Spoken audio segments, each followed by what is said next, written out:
Еще раз поаплодируем всем нашим чудесным косплеерам. Пошумим!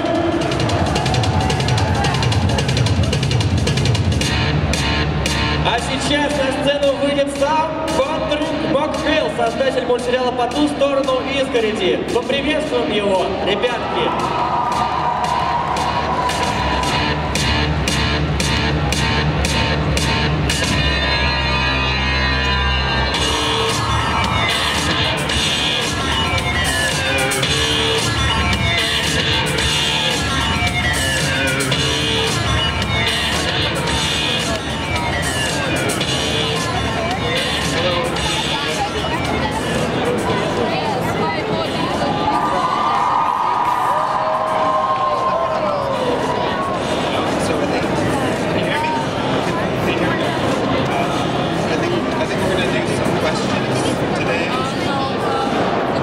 Сегодня мы немножко ответим на ваши вопросы. Будем, наверное, выбирать... Ты не с того конца начинаешь, Женя. Это же Женя Спицын, переводчик «По ту сторону изгороди». И кто-нибудь переводит Патрика, смотри.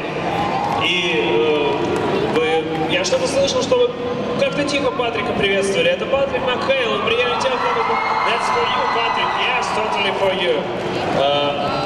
Это тот самый Женя Спицын, который переводил вместе со мной Рика и Морти. Давайте, где ваша овация? Этот парень.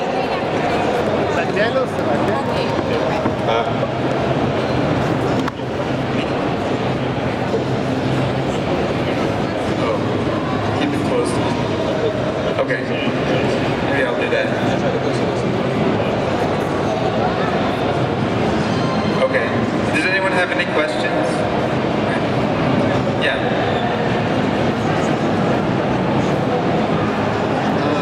Персонажей мультика твоего, как были ли прообразы из реальной жизни, которые ты брал, рисовал с них персонажей?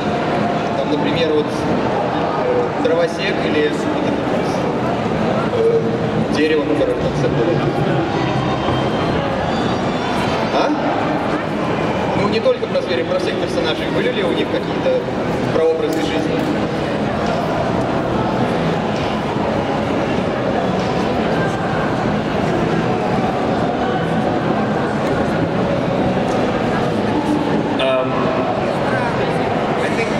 Characters in the show were sort of like different aspects of my own personality that were sort of, I was like kind of analyzed. Oh, here, is that better? Okay. Most of the characters in the show were different aspects of my personality that I was kind of analyzing and figuring out. And then when the storyboard artists worked on the show, they were putting themselves into the different characters too. Большинство персонажей, они, можно сказать, считаются частью личности самого Патрика, но они как бы собраны у всех. И далее уже раскадровщики, когда они работали над мультфильмом, они также вносили свою частичку в этот мультфильм и, собственно, создавали некую личность этого персонажа. Так вот получались они. So Word was sort of like the teenage version of me, and then Greg was like the child version of me, and then Beatrice is sort of like the internal, judgmental, kind of angry version of me, and I think a lot of the other writers and artists kind of did the same thing. В общем, Вирт — это такая подростковая версия Патрика, Грег его более мелкая версия, когда он был еще очень маленьким. Беатрис — это его более злая сторона личности, которая постоянно что-то его осуждала. Ну и в общем вот так.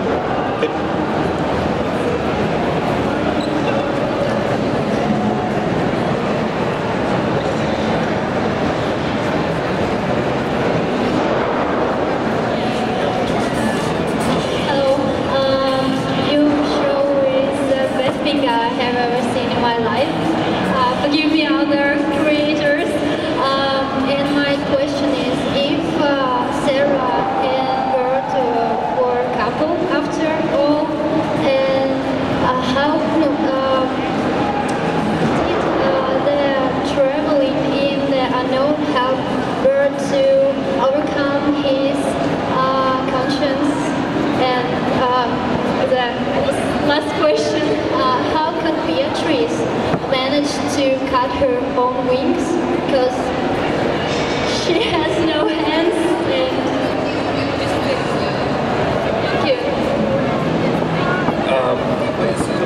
What was the first question again? If Sarah and Bert were a couple after all.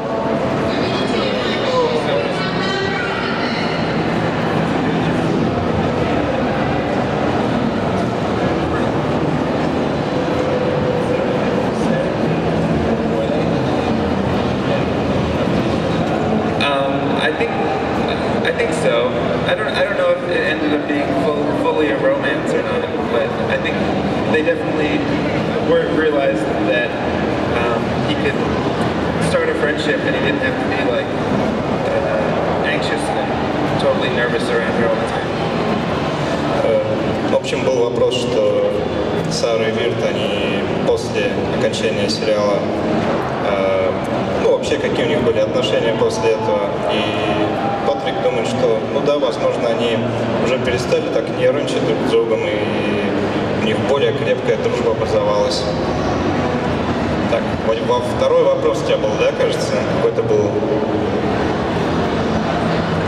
Давай. If the traveling into the unknown helped Bert to overcome his conscience, unconscious.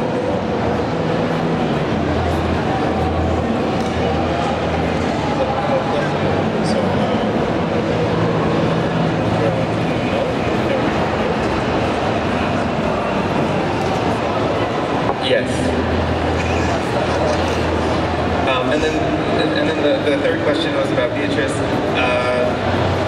I think it just was like, you know, holding it in different ways and slowly making their way. And so one of them was human and then figuring it out. Вообще, второй был вопрос о том, помогло ли путешествие в неизведанное Вирту преодолеть его подсознание. Что ты имел в виду? Это очень странно. Помнишь, что это подсознание?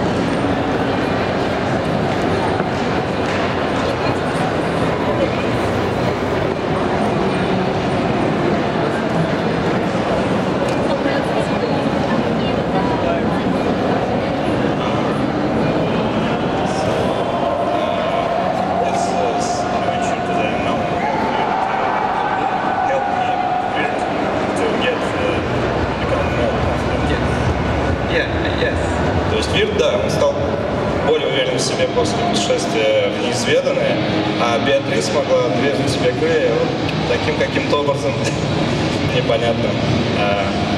Ладно, следующее.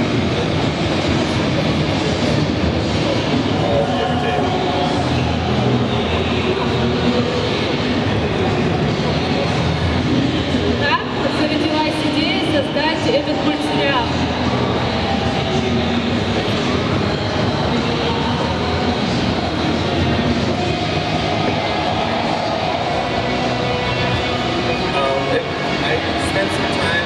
New England and Massachusetts in the United States, and I was there during the fall, and I saw the change of seasons, and I was listening to old music, and I was like hanging out with these old colonial buildings and all that stuff, the pumpkins, Halloween, and all that stuff, and so it all kind of gelled together into this feeling, and I wanted to make a show that had that kind of feeling.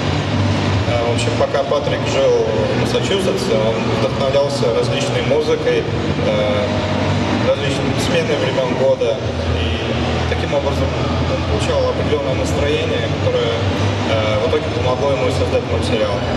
Можно сказать, что вот такое настроение присутствует в мультсериале, когда вот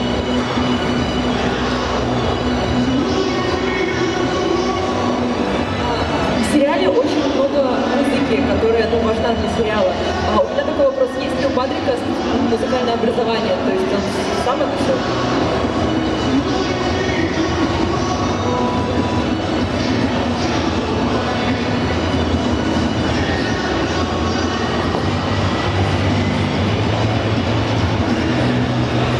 No, I don't really know that much about music, but I like music, and it was fun to find different kinds of music that I was interested in and tell that to the composers, and they were able to put it all together and figure out like the right feeling of every episode. Because it's changed as it went along, the different kinds of music we wanted to do.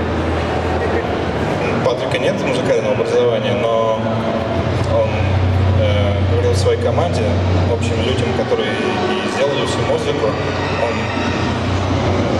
он на свой вкус он предлагал им варианты, и они складывали из этого уже что-то свое. То есть получалась такая совместная работа, когда Патрик что-то свое кидает, они делают что-то свое, и так получается цельная картина.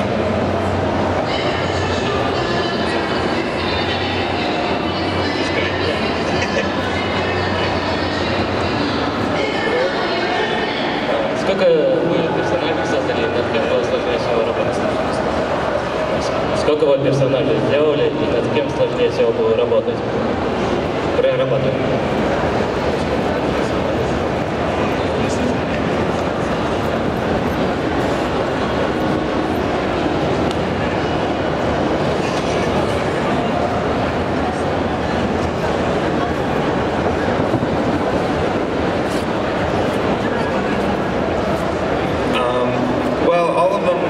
I guess all of them in the show I came up with,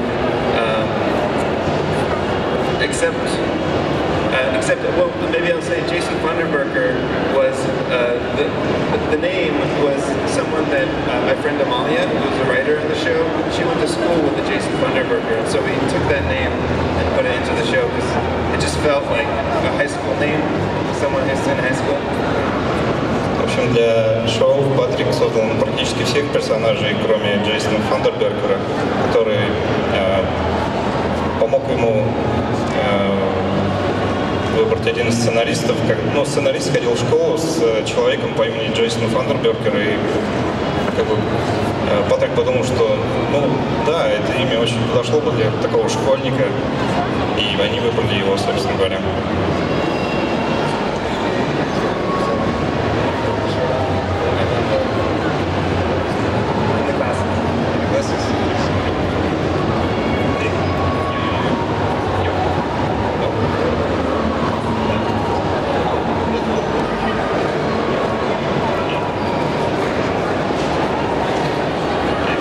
Hello, me and my dad, we very long over the Garden War, and I have two questions. Можно просто? Первый вопрос – это про религиозные подтексты по ту сторону изгороди. Есть они или нет?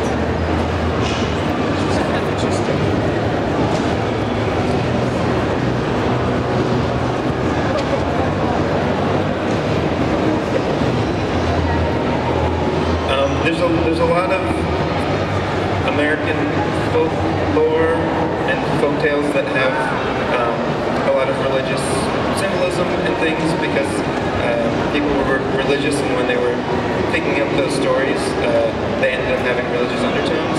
And a lot of the artwork that we were referencing had, religious history with like fine artists always putting that kind of symbolism in. So because of all our influences, there ends up being some of that in our own show. It wasn't intended to be that way, but I think any way that you can interpret it is great. So people interpret it that way. That's fine. В общем, в основном основой послужили какие-то американские сказки, американский фольклор. Но когда они уже делали всю художественную работу, они опирались на работы художников, которые, естественно, вдохновлялись различными вещами. И у них также были различные, так сказать, религиозные предпочтения. Но люди вольно интерпретируют все это, как им пожелается. Поэтому, да, если хотите, то там есть религиозный подтекст, конечно же. И еще один вопрос. Было ли какое-нибудь качество или обстоятельство, которое помогло вам добиться такого успеха и популярности?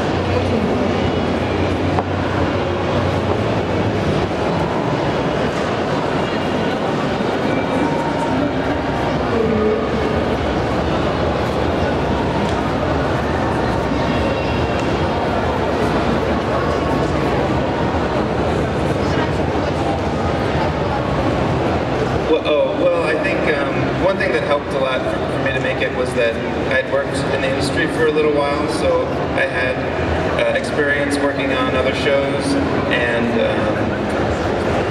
a reputation with the network that they trusted me to be able to make something. So there wasn't a lot of worry. There weren't a lot of notes really when we were making it because there was a lot of trust. В общем, Патрику помог опыт в анимации, но также и хорошие отношения с телеканалом и различными студиями. Ну, в принципе, вот это можно считать каким-то определенным успехом, что помогло ему.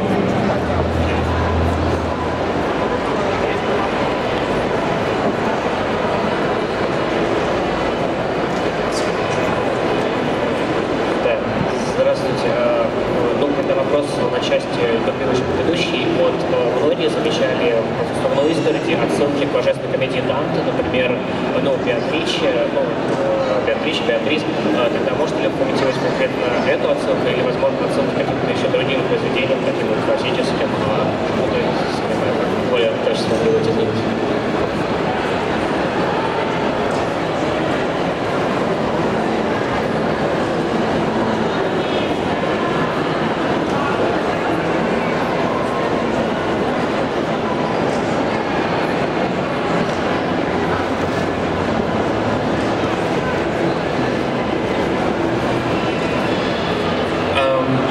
There's a lot of references all over the place in the show.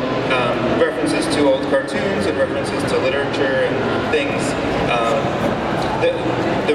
The connections with Dante's Inferno are, I think, people online kind of made it a bigger thing than it was intended. But that's where the name came from. Is from Dante's Inferno. В общем, в мультфильме очень полно отсылок к различным произведениям, в том числе и литературы. И да, Беатрис была некой отсылкой к Данте, но люди в интернете просто сделали из этого какой-то фурор. И ну, не предполагалось, что это будет единственным, ну, такой мощной отсылкой, скажем так.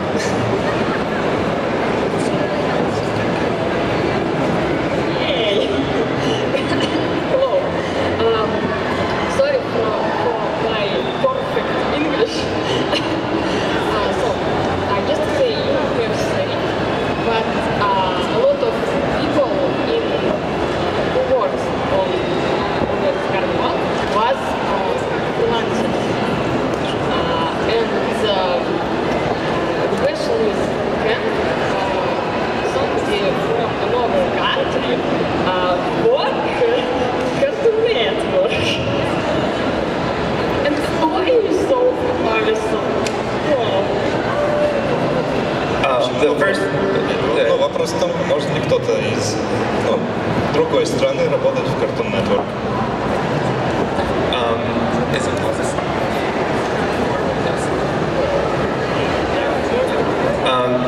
Yes, I think if you can speak English with the people that work there, then like that's, you know, if you do work and you're putting it online and you're making connections and you're making your own stuff, then people will see it and want to work with you. And you know, I think it's a very fluid system. It's not really very clear. I'm not sure how anyone gets their jobs. Да, если вы работаете в онлайне и хорошо говорите по-английски, то, естественно, возможно поработать со студиями. Это очень такой гибкий процесс, гибкая система. Главное делать и все, а дальше уже можно договориться. And then I'm always sort of nervous, but I'm sort of extra nervous because of the translation thing. Like I can't just talk, I have to like be thinking, and it's a little bit off. Патрик немножко нервничает, особенно из-за всего этого перевода. Не очень привык к этому, так что да.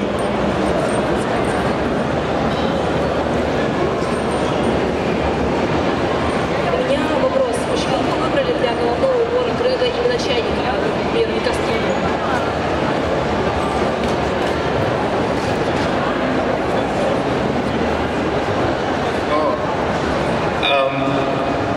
Originally, when I was first designing him, he was in a little sailor's outfit, like a little Donald Duck outfit, and then I was worried that it was too similar to Flapjack, the Marvelous Misadventures of Flapjack.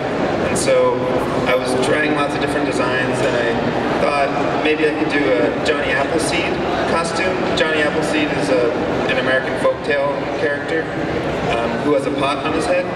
And then I thought, if it's Greg, he probably wouldn't do a straight, normal Johnny Appleseed outfit. So I changed it to a teapot and all that. And then it seemed funnier that it just wasn't anything at all. It was just an elephant.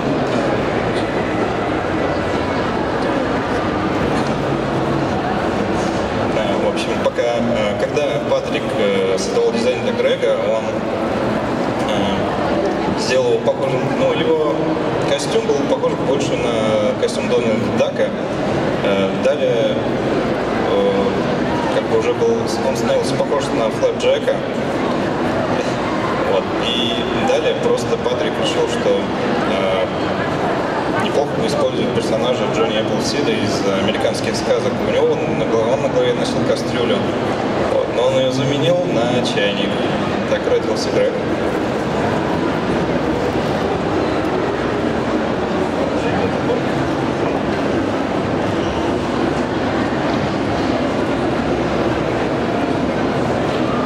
Спасибо. У меня есть вопрос. Что потребовалось Грегу и Вирту, чтобы попасть в неизведанное?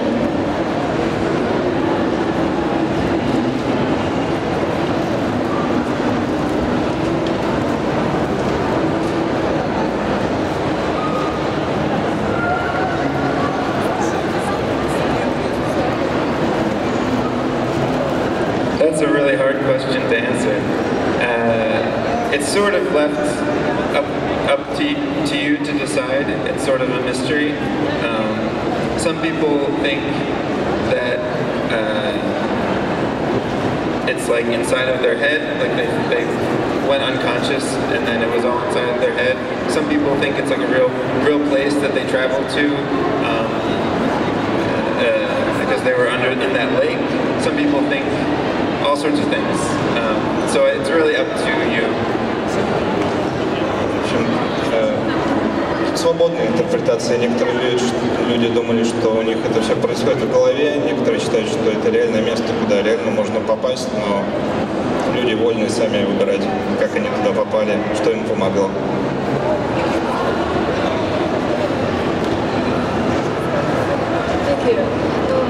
Как известно, теория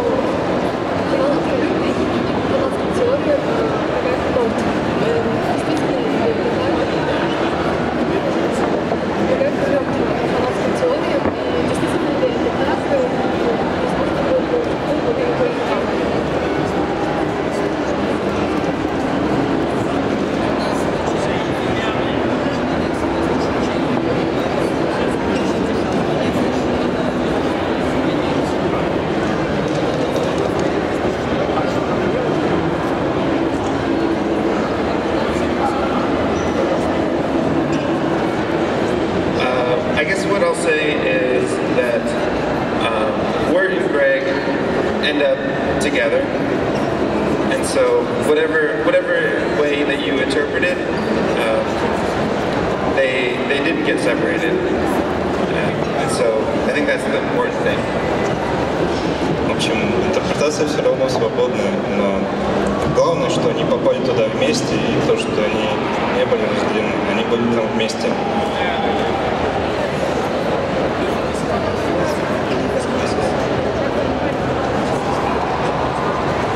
Okay, first of all, what's your favorite Disney movie, animated movie or short?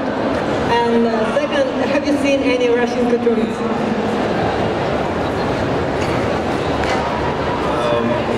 With the Disney cartoons, I like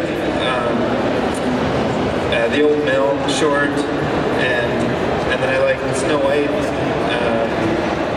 and certain scenes in a lot of the movies, but I don't know, I think Snow White is still my favorite one. And then Russian films, I'm a very big fan of Yuri Norstein, and I like Cheburashka and the Winnie the Pooh version that you have. So yeah, those are the main ones that I've seen. Yeah.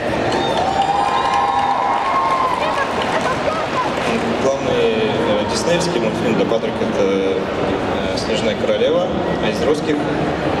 О, «Белоснежка», да-да-да, извините. Что касается русских мультфильмов, то он большой поклонник Юрия Норнштейна, Чебурашки, Ежик в тумане, Винни-Пух, как же он любит.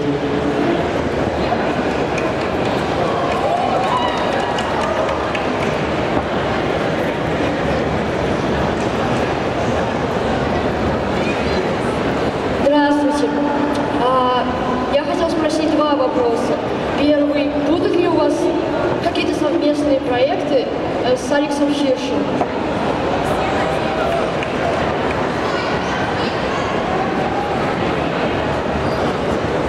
Absolutely not. No, that'd be really fun. If something came up where we could do it together, that'd be fun. There's no plans right now. Планов нет, но в общем, категорически нет, но было бы весело на чем-нибудь подработать, если что, вдруг.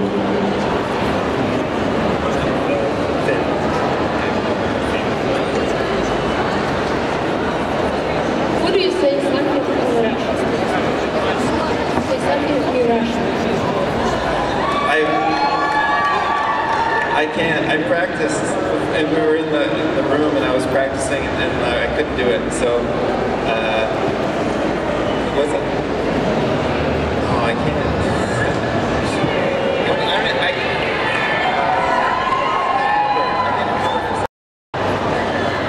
Okay. Oh, okay. He'll tell me what to say, and then I'll try to repeat it. Окей. Добро пожаловать в неизведанное. Я думаю, подойдет. Добро. Добро. Добро. Пожаловать.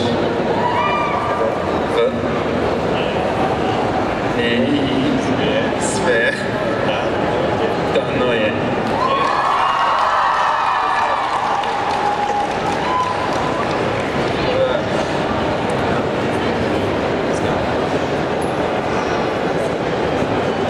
How did you get such actors as Elijah Wood and Christopher Lloyd and Tom Cruise to work on your show? And did voice actors add anything probably that wasn't intended to characters? Yeah, the first actor that was like really big that we got was Elijah Wood, and the way that we were able to get him was we sent out a casting call and listened to a lot of auditions, and nothing was right. Everything sounded like Woody Allen, and so I was explaining to the casting director, I want someone with like this kind of this cadence that sort of feels refined. I don't know, like something like Elijah Wood. And she said, well, let's reach out to Elijah Wood and see if he can do it. And then he saw the Bible and he was like, yeah, this looks great, I want to do it. В общем, первый такой большой актер, которого они наняли, был Элайджа Вуд. Они проводили множество прослушиваний. Собственно, его они выбрали, потому что он звучал именно так, как и надо. Так, как, в общем-то, Патрик видел это. And so once we had Elijah Wood, it seemed like really easy to get other people. And so, yeah, Christopher Lloyd. There's an interesting story. When we were recording Christopher Lloyd, Elijah was recording right before that, but not in the same session. So Elijah was leaving, and Christopher Lloyd was coming in, and they had never met each other, and so they were both starstruck. And like, you're Christopher Lloyd, like you're Elijah Wood, and they were like shaking hands, and then it was like really cute. Когда у них в команде уже был Элайджа Вуд, остальных людей было достать довольно легко. Когда они записывали Элайджу, но в то же время они записывали Кристофера Ллойда, и когда Элайджа выходил уже с записи, ему навстречу идет Кристофер Ллойд, и они такие друг на друга показывают, это ты. And one last thing, when Christopher Lloyd was recording, he came in kind of very. I wanted to get him because I saw an interview where he he sort of sounded gruffer than I remembered, and he was like, oh, you know, and I was like, oh, that'll be cool. And then when he came in, he was like that, but as soon as we started recording, he had all that energy that Christopher Lloyd has, and he like brought that to the character, like all this emotion and all this stuff that I wasn't expecting. So that was like really good. И когда они записывали Кристофера Ллойда, ну, он еще делал интервью, он был такой очень угрюмый, скажем так, очень басивый и так далее. Но когда они начали его уже записывать непосредственно для мультфильма, он просто выплеснул всю энергию и придал множество эмоций персонажу. Little Gideon?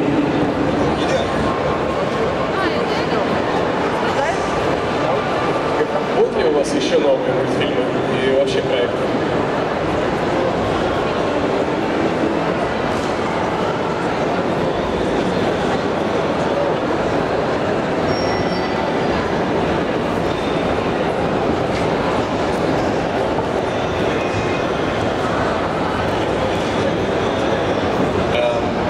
Yeah, I'm trying to develop some things. There's a couple things that I can't really talk about, but one of the things that I can't talk about is something I'm developing at Cartoon Network that's like a 66-minute TV movie. So I don't know if it'll happen, but I'm working on it, so hopefully it'll get done. В данный момент Патрик работает над, скажем так, полнометражкой 66 минут, которая будет идти на Cartoon Network. Сейчас они не работают, и Патрик надеется, что каналу все это понравится и не пустит это в эфир. Также есть некоторые проекты, о которых говорить, можно сказать, нельзя.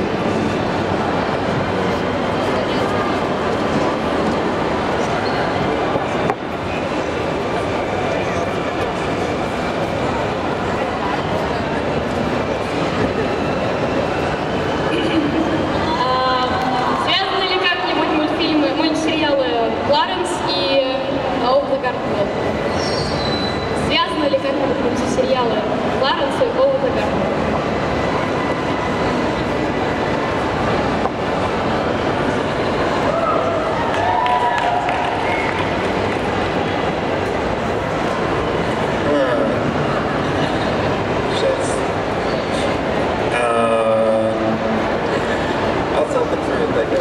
I'll tell the truth. It was sort of a joke when we were working on the show, and it was like near the end of working on the whole thing, and we were kind of burnt out, and we had to draw the city. It was like, doesn't someone else have a city that they already drew? Like, can we call Family Guy and like just use one of theirs? And then we realized Clarence was like right there, and so we just walked over and said, hey, do you have a background that we can use? And we borrowed it and just used it. В общем, когда они уже заканчивали работу над этой сценой, они очень сильно устали и подумали, ну, давайте возьмем что-нибудь другой рисунок города, может быть, там из Гриффинов, например, или еще откуда-нибудь. А ребята, которые работали над Клэренсом, они были буквально за углом, поэтому они пошли к ним и просто взяли рисунок оттуда и все.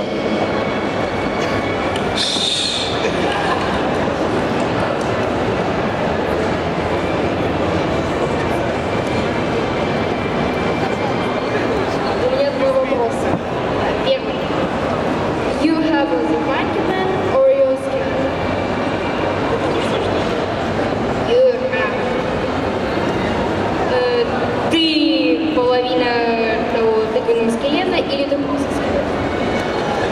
Приведите там. Well, I have a whole skeleton. It's inside, and then someone else's skeleton on the outside.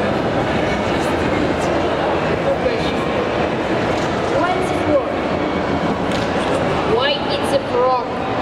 Why is it a frog? Yes. Well, when I was little, there was a stream behind my house, and I would always catch frogs and snakes and stuff, and turtles. And then later on in life, I realized that I sort of have a phobia of big frogs. Something about it like feels prehistoric, and and I still really like them. But when I see an image of like a bullfrog, the really big ones, I kind of get like nervous or something, and so sort of like to counteract that, like it was just fun to draw frogs that were really cute, cartoony stuff. В общем, в детстве у Патрика около дома они ловили змей, лягушек, даже черепах различных. Всякие жабы для Патрика выглядели довольно странно. Он чувствовал себя неуверенно рядом с ними, скажем так, и не можно сказать, немножко пугали даже. И поэтому он подумал, что неплохо было бы нарисовать лягушку в таком мультяшном стиле, очень милую и классную.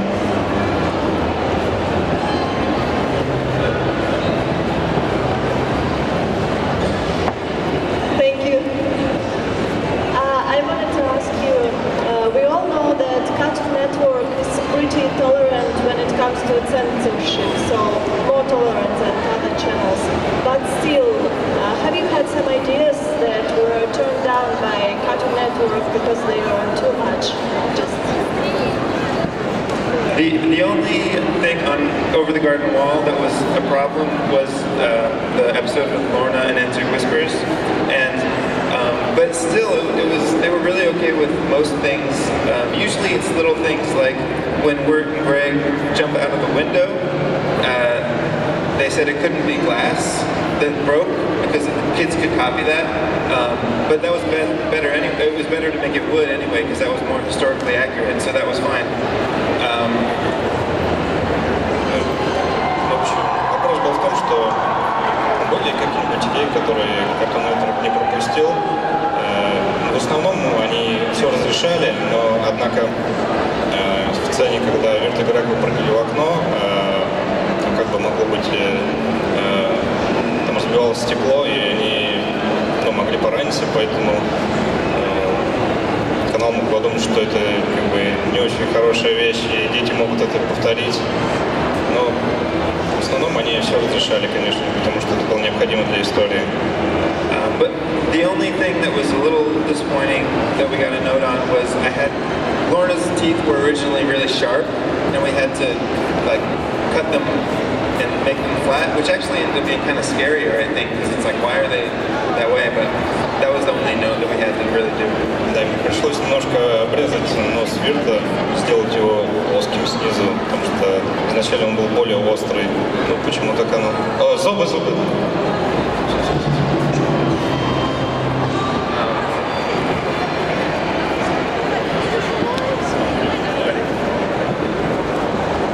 Thank you.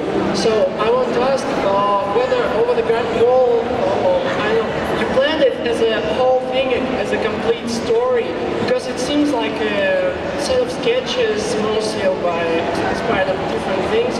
Was it originally like the concept? You knew what ending would be and where it starts and so on and so forth?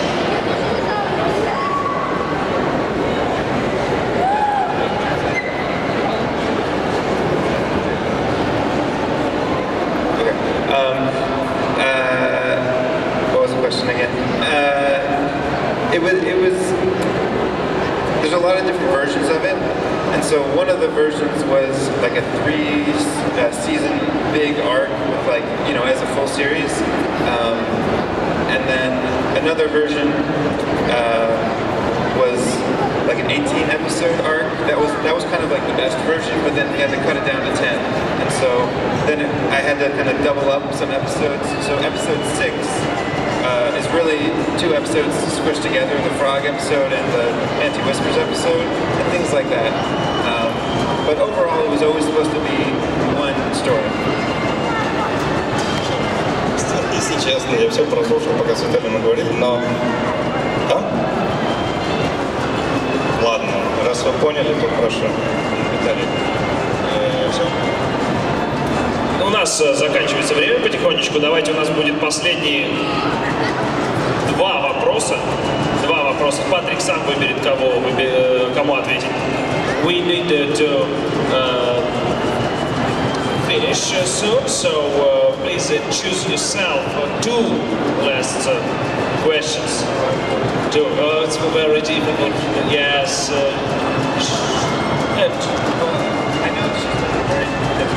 This girl, yes.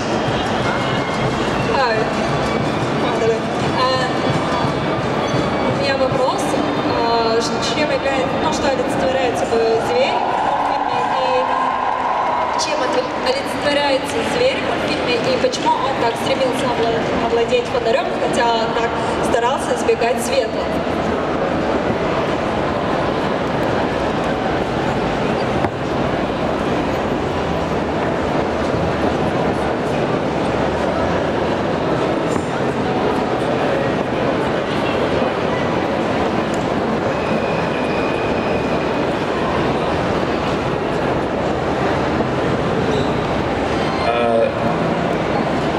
It's hard to answer that.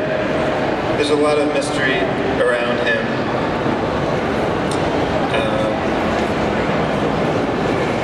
I'm not sure what I should say about it.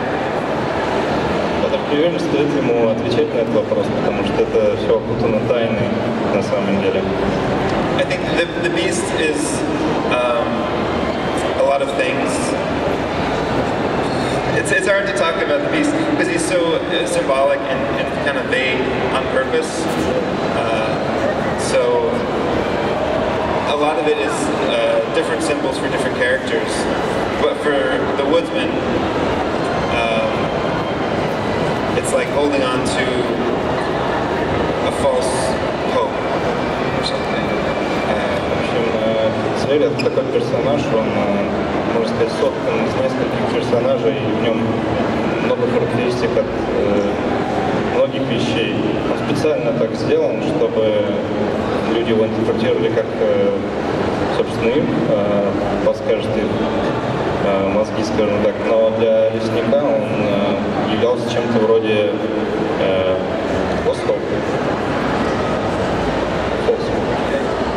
ложная надежда в нем он был.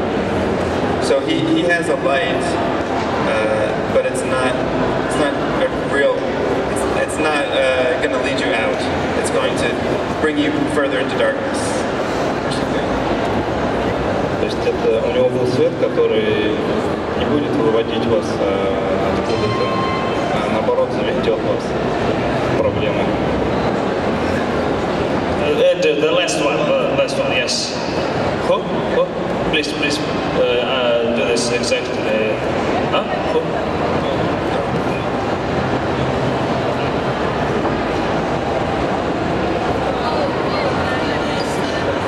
У меня был вопрос, почему действие именно происходит в лесу, и второй вопрос, будет ли продолжение. Спасибо.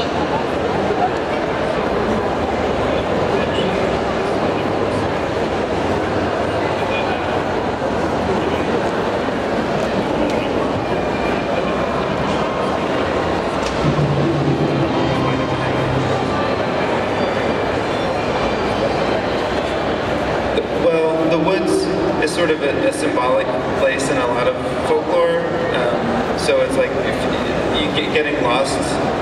Since the characters are really lost, it made sense for them to be in a forest where things can get dark and overgrown, and you can get lost. You can lose yourself there.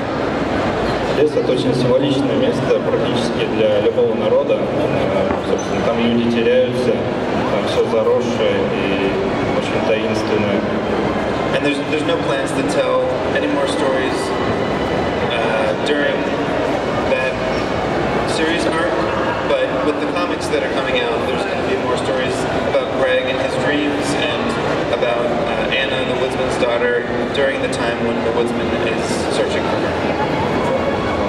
Насчет планов на будущее, нет, сериал закончился, в нем уже история Вирта и Грега закончена, и там уже нечего рассказать, ну, скажем так, их совместная история уже закончена, но будут комиксы, в которых будут сыны Грега, а также истории про дочь лесника Анну.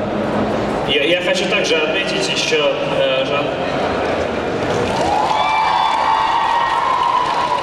отметить, что если вам оказалось мало сериала, то даже на русском языке сейчас в издательстве Камильфо вышла замечательная мини-серия комиксов «По ту сторону изгороди». Она даже продается сейчас на фестивале в зоне комиксов на стенде сайте издательства Камильфо. Там 4 выпуска мини-серии плюс спешл, то есть специальный выпуск увеличенный. Он рассказывает отдельную историю про то, как они между первым и вторым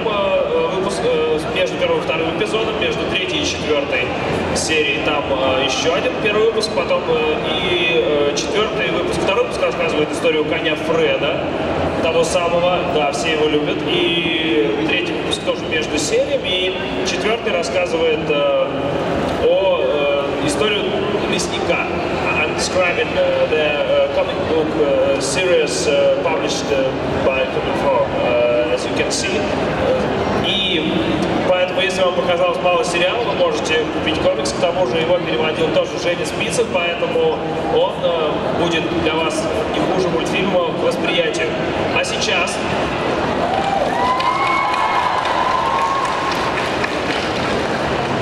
Сейчас у нас будет розыгрыш приза, но это будет не совсем розыгрыш, потому что здесь не так много народу, поэтому я попрошу Патрика выбрать вопрос, который ему понравился больше всего, и этому человеку мы дадим целую гору комиксов. Patrick, we need to...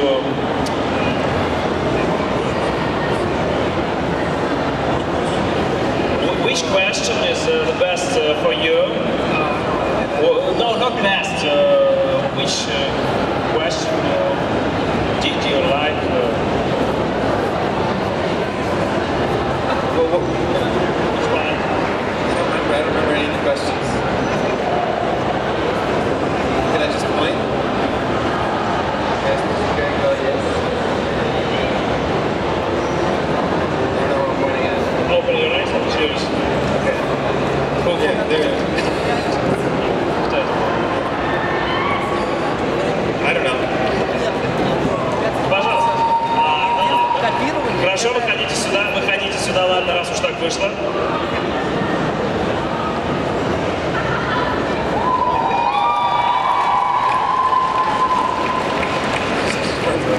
Пожалуйста, поднимайтесь к нам скорее.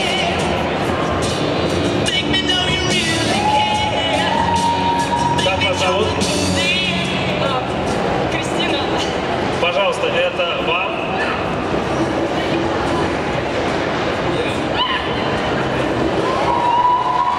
Большое спасибо вам за ваши вопросы, большое спасибо за то, что слушали. Сейчас, через 10 минут у Патрика на стенде по ту сторону изгороди начнется автограф-сессия и фотосессия. Она будет проходить до 8:30 с одним перерывом. И там, по-моему, все места уже расписаны, но, может быть, еще вы что-то узнаете. Может быть, там можно будет еще вписаться еще раз. Thank you so much for coming, Patrick. It was a great honor for us. Большая честь, Патрик. Большое спасибо, что приехали. Thank you for having me. Спасибо вам. Sorry I couldn't answer. Sorry I couldn't answer everybody's questions, but... Патрик, просим прощения за то, что не смог ответить на все вопросы, но мы все ограничены временем. Большое спасибо еще раз. А я передаю микрофон Дмитрию Свиндуку, потому что он здесь ведущий. Хватит швырять все подряд на сцену, ей-богу, ну хватит. Вы попали какой-то девочке в глаз, тоже даже не смешно. Ой, хоть просто деньги бросать, окей. Так, я тут пока немного приберусь, сейчас косплей начнется еще одно дефиле по 90-м. И вы увидите там очень много офигеннейших костюмов. Настолько офигенных, что вы захотите не бросить.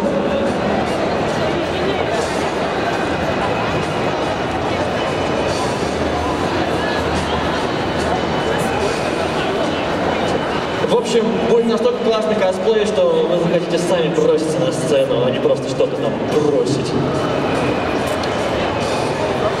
Это будет буквально через 5 минуточек. Вы пока можете сюда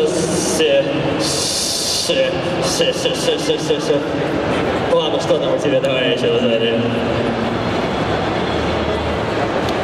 Ой, как это мило! Еще один фанартик, спасибо. Я положу это рядом с цветами. Очень мило, спасибо.